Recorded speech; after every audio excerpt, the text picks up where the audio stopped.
Hello दोस्तों। तो आज का टॉपिक ये है कि ट्रांसफार्मर का power rating kilo volt ampere में क्यों दिया रहता है और किलो वाट में क्यों नहीं दिया रहता है। तो उसको जानने के लिए पहले आपको जानना पड़ेगा कि ट्रांसफार्मर ट्रांसफार्मर और मोटर में अंतर क्या है।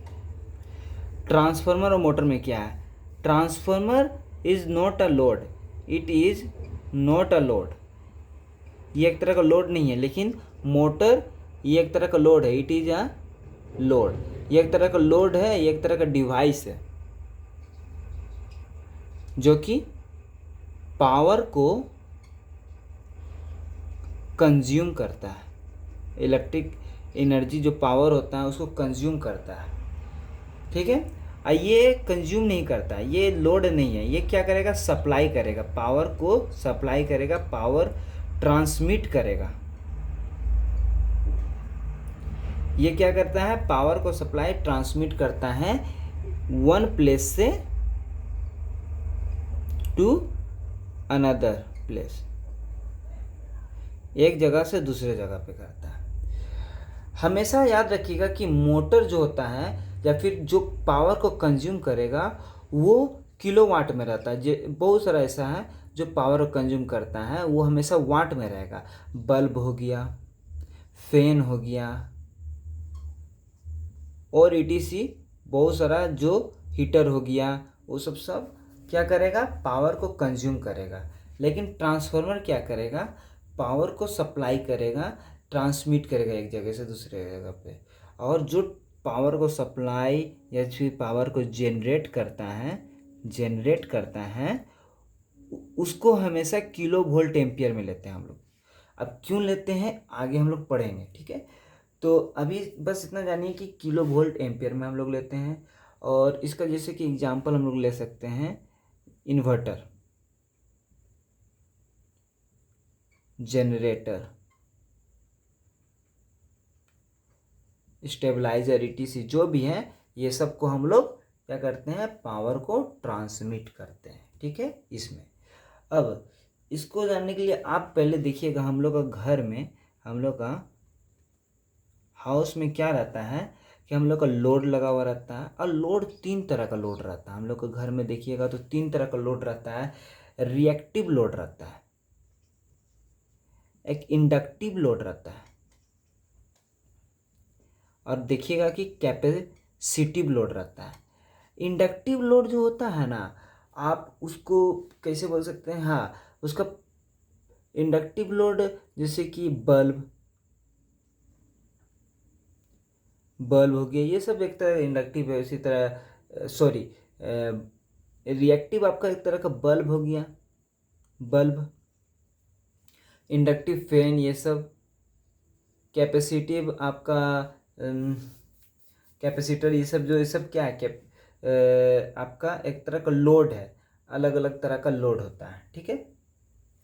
तो हम लोग का हर तरह का लोड चलाने के लिए, हम लोग घर में हर तरह का लोड चलाने के लिए ट्रांसफार्मर को इस तरह बनाया जाता है कि वो हर तरह का लोड का हर तरह का लोड को चला सके। ऑल टाइप ऑफ लोड, हर तरह का लोड चला सके, ऐसा उसको रेटिंग किया जाता है, उसको इस तरह बनाया जाता है।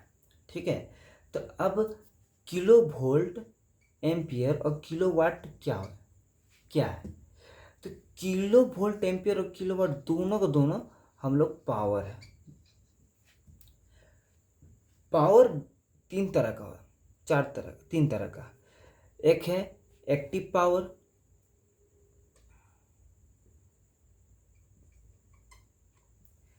एक है रिएक्टिव पावर,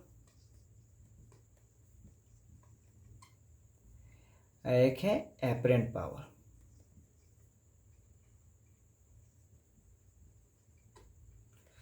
अब इसको जानने के लिए एक्टिव को हम लोग P से डिनोट करते हैं, रिएक्टिव को Q से डिनोट करते हैं और एपरेंट को S से डिनोट करते हैं। अब ये लोग तीन को जानने के लिए आपको एक छोटा सा एग्जांपल लेते हैं।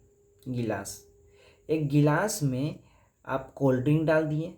अब कोल्ड ड्रिंक डालने के बाद कुछ जैसे ही डालिएगा थोड़ा देरी में आपको झाग यहाँ आएगा। तो ये झाग क्या है? एक तरह का रिएक्ट है, मतलब ये रियल पार्ट तो नीचे रहता है, जो कोल्ड ड्रिंक नीचे, और कुछ कुछ कुछ झाग का फॉर्म में रहता है ऊपर, जो एक्चुअल नहीं रहता है। तो हम लोग को उसी तरह पावर का फॉर्म में देखेंगे तो एक्चुअली पावर जो होता है वो एक्टिव पावर होता है, और ऊपर जो होता है वो एक तरह का रिएक्टिव पावर होता है। अब ये दोनों पावर जो होता है उसी को कहते हैं एपरेंट पावर। कॉम्प्लेक्स फॉर्म, जो एपरेंट पावर को बोलते हैं कॉम्प्लेक्स फॉर्म, मतलब कि एक्टिव पावर और रिएक्टिव पावर का दोनों फॉर्म एपरेंट पावर में मिल जाता है। अब एपरेंट पावर का एपरेंट अब एपरेंट पावर का SI unit kilo volt ampere में रहता है। एक्टिव पावर का एसआई यूनिट किलो वाट में रहता है, और रिएक्टिव पावर का SI unit volt ampere reactive रहता है। ठीक है, तो हम लोग का ट्रांसफार्मर एपरेंट पावर का एसआई यूनिट पे रहता है, एपरेंट पावर का रेटिंग में रहता है, और लोड ये सब हमेशा किलो वाट का रेटिंग में रहता है। ठीक है, अब देखिए, हाँ, अब एक्टिव एपरेंट पावर होता है, apparent power equal two volt into current. Active power जो होता है वोल्ट इंटू करंट और कोस फाइव क्या है? ये पावर फैक्टर है, ये पावर फैक्टर है।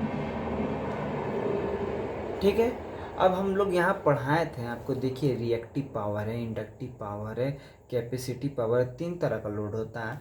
एक्टिव पावर जो होता है यूनिटी पावर फैक्टर होता है, यूनिटी पावर फैक्टर, जिसका पावर फैक्टर 1 होता है। इंडक्टिव जो होता है 0.8 होता है, उसका 1 से नीचे होता है, वो लेगिंग पावर फैक्टर का होता है इंडक्टिव। और कैपेसिटिव होता है लीडिंग, 1 से ऊपर होगा, जो भी होगा 1.2 कुछ भी, वो अप लीडिंग में रहता है। ठीक है, तो अब हम लोग जब हम लोग का रेजिस्टिविटी लोड रहता है तो V इंटू आई पे होता है, क्योंकि कोस फाइव 1 पे आ जाता है, तो आपका पावर फैक्टर 1 रहता है, तो हम लोग का एक्टिव पावर V इंटू आई हो जाता है। तो हम लोग अगर हम लोग का इंडक्टिव रहेगा तो 0.8 रहेगा, तो P equal to V into I into 0.8 लेना पड़ेगा।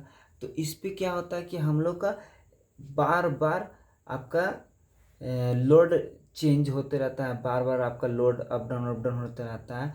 तो हम लोग क्या करते हैं कि पावर फैक्टर पे डिपेंड नहीं रखना चाहते हैं, हम लोग चाहते हैं कि ऐसा रेटिंग दें जो पावर सबका वैल्यू एक रहे।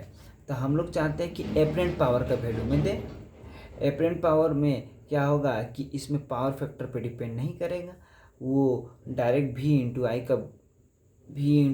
का रेटिंग देगा वोल्टेज इंटू एम्पियर पे। इसी कारण हम लोग एपरेंट पावर को प्रीफर करते हैं। ठीक है, अब एक छोटा सा एग्जांपल देख लीजिए,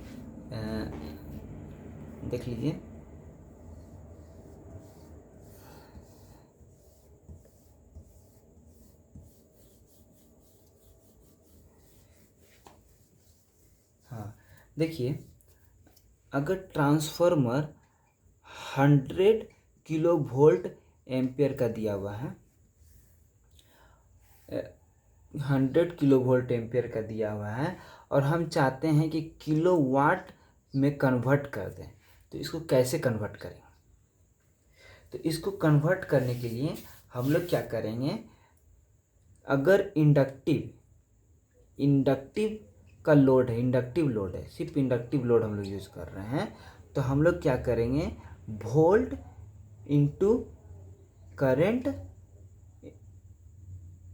into current into cos phi, क्योंकि एक्टिव पावर का फॉर्मूला होता है V into I cos phi होता है। ठीक है, एपरेंट का जानते हैं हम लोग, एपरेंट का होता है V इंटू आई, लेकिन अगर हम लोग किलो वोल्ट पे किलो वाट पे हम लोग कन्वर्ट करना चाहते हैं तो कोस फाई मतलब पावर फैक्टर पे डिपेंड करेगा, क्योंकि हमेशा एक्टिव पावर फैक्टर पे डिपेंड करता है। तो V into I cos phi. ठीक है, तो V into I cos phi, और इंडक्टिव लोड का पावर फैक्टर हमेशा 0.8 होता है, तो हमेशा V इंटू आई। तो हम लोग का ये क्या है, V इंटू आई है।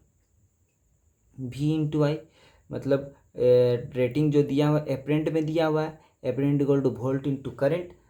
तो क्या दिया है, 100 किलो वोल्ट एम्पेयर दिया हुआ है।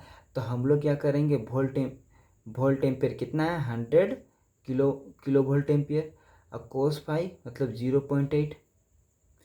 कोस फाई हम लोग का पावर फैक्टर कितना है, कोस फाई कितना है, 0.8। तो इससे हम लोग क्या मिल जाएगा, 80 किलोवाट। इससे हम लोग क्या दिखेगा कि ट्रांसफार्मर 100 किलो वोल्ट एम्पियर का था और किलो वाट में 0.8 किलो वाट हो गया। तो मतलब कि आपको किलो वोल्ट एम्पियर से अगर किलो वाट में जाइएगा तो आपको घटते हुए दिखेगा इंडक्टिव लोड में। और अगर यही चीज़ आपको रेजिस्टिव लोड में देखेंगे तो आपको यूनिटी पावर फैक्टर रहेगा। तो T equal to 100 kilo volt ampere का था, अगर हम किलो वाट में चेंज करेंगे तो V into I cos phi होता है। तो V इंटू आई, और कोस फाई मेरा 1 है, तो 100 इंटू 1। तो मतलब इसमें क्या है, इसमें किलो वोल्ट एम्पियर और किलो वाट। तो रिएक्टिव लोड में हम लोग का गिरते हुए नहीं दिखेगा। 100 kilo volt ampere equal to 100 kilo watt होता है। तो इससे क्या दिखने में आ रहा है हम लोग को कि ट्रांसफार्मर में अगर किलो वाट में देखेंगे तो हम लोग का लोड के हिसाब से रेटिंग भी गिरते अप डाउन हो रहा है, लेकिन एपरेंट में अप डाउन नहीं होता है। 100 किलो वोल्ट एम्पियर तो 100 किलो वोल्ट एम्पियर आपको हर बार दिखेगा, चाहे रिएक्टिव हो चाहे इंडक्टिव हो। ठीक है, इसलिए हम लोग हम लोग चाहते हैं कि ट्रांसफार्मर पावर फैक्टर पे डिपेंडिंग ना करे, और इसलिए हम लोग किलो वोल्ट एम्पियर लेके चलते हैं। और याद रखिएगा कि मोटर या फिर कोई भी जो पावर कंज्यूम करता है वो हमेशा किलोवाट में रहता है, और किलोवाट जो पावर फैक्टर पे डिपेंड करता है। तो अगर अभी भी आप लोग को दिक्कत हो तो आप कमेंट कर दो और लाइक कर दो अगर अच्छा लगा तो, और आप मेरे चैनल इलेक्ट्रिकल वाला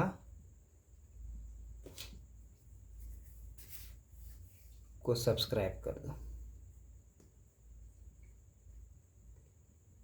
थैंक यू टू एवरीवन।